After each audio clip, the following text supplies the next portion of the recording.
Imagine you're standing outside right now. The ground is solid beneath your feet, the air is still. Everything feels completely stable, and then in a single instant it stops, not slowly, not gradually. The Earth, which has been spinning at over 600 kilometers per hour at the equator, simply freezes. Dead stop. 0 to nothing in less time than it takes to blink. The planet holds still, but everything on it doesn't. Here's what happens to you first. At the equator, you are already moving east at about 1,670 kilometers per hour. That's the surface speed the Earth carries you along at, just by existing. You don't feel it because everything around you, the air, the buildings, the ground, is moving at exactly the same speed. The moment the ground stops, you don't. You keep moving east at 1,670 kilometers per hour. So does every other person, every car, every building, every tree, every ocean. Everything that isn't bolted to the bedrock of the planet itself launches eastward at the speed of a supersonic jet. You wouldn't even have time to realize what was happening. At the equator, the force would be enough to throw a person into the air and fling them at nearly half a kilometer per second. In the time it takes you to read this sentence, you'd already be dead. But that's not the worst part. The people who survived the initial launch, those at the poles where rotational speed approaches 0, would find themselves in a world that no longer resembles anything we recognize. Because the atmosphere didn't stop either. The air surrounding Earth was also spinning. Billions of tons of it moving east at hundreds of kilometers per hour depending on latitude. When the surface stops and the air keeps going, the result is a global wind event unlike anything in the history of the planet. We're not talking about a hurricane. Hurricanes top out around 300 kilometers per hour. We're talking about sustained surface winds at the equator approaching the speed of sound. Winds that don't just knock over trees, they strip them from the ground entirely. Winds that turn buildings into projectiles, that carry ocean water hundreds of kilometers inland. The entire surface of the planet becomes a sandblaster, except instead of sand it's using cars and ships and the remains of every city we ever built. And this goes on for hours. Here's where things get strange. You might assume that once the wind settles, once things calm down after a few days or weeks, the planet would start to look somewhat normal again.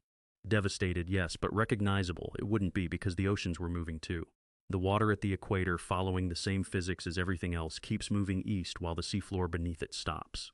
This creates a wave, not a normal wave, but a mega-tsunami of staggering size that surges toward the coastlines of every continent simultaneously. The eastern shores of every landmass get hit first and hardest, but there's a second effect that's even stranger. Right now, Earth's spin creates a slight centrifugal effect that pushes water and mass toward the equator. The planet isn't a perfect sphere because of this, it bulges slightly at the middle. The equatorial diameter is about 43 kilometers wider than the polar diameter. When the spin stops, that bulge has no reason to exist anymore. The water that was held at the equator, roughly 2 to 3 kilometers of extra ocean depth, compared to what it would be without spin, starts to redistribute.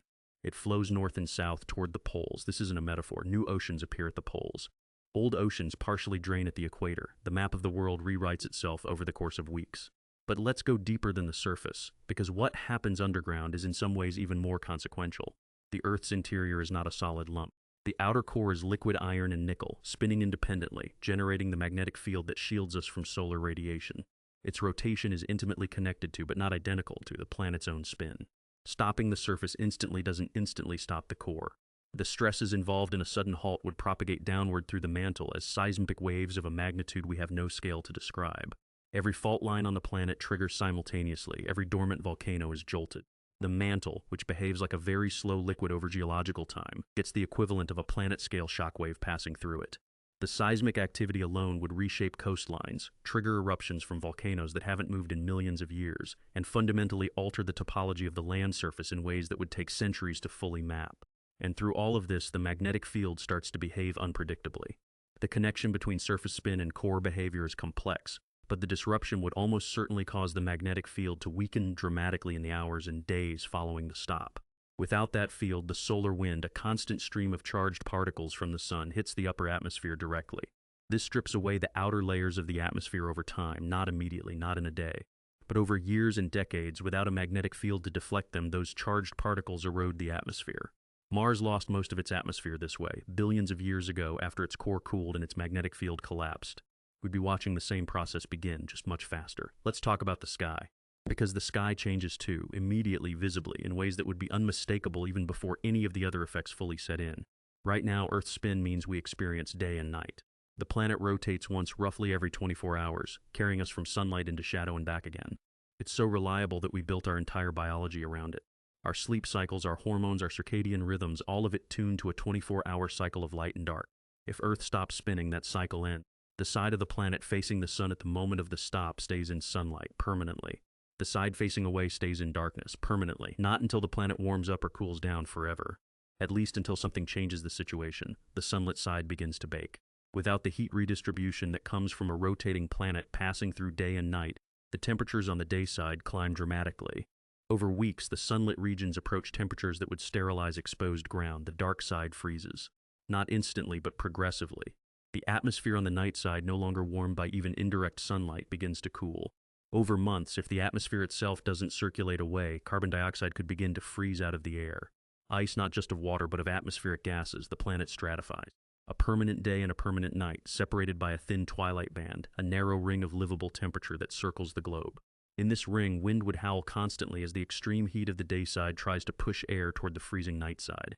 This ring would be theoretically the only place where life could survive long-term, a narrow corridor, moving slowly over geological time as the planet's position relative to the sun shifted through the year.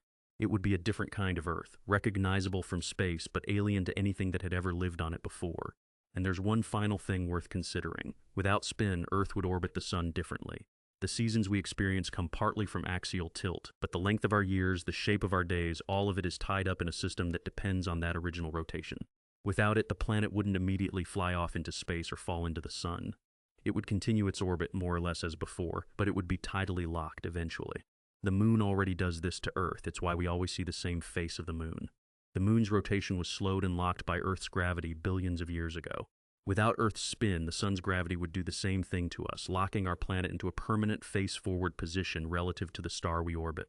One side permanently lit, one side permanently dark, the thin ring of life crawling slowly through the twilight. The Earth would still exist. It would still be orbiting the sun. It would look the same from a distance, blue and white and unremarkable. But nothing about what lived on it, or what had once been built on it, would remain. And the light sources that would last the longest on that frozen, baking, shattered world, deep inside buried radiation vaults, still glowing faintly blue, would be the same ones they always were. The waste, outlasting everything else, still glowing in the dark.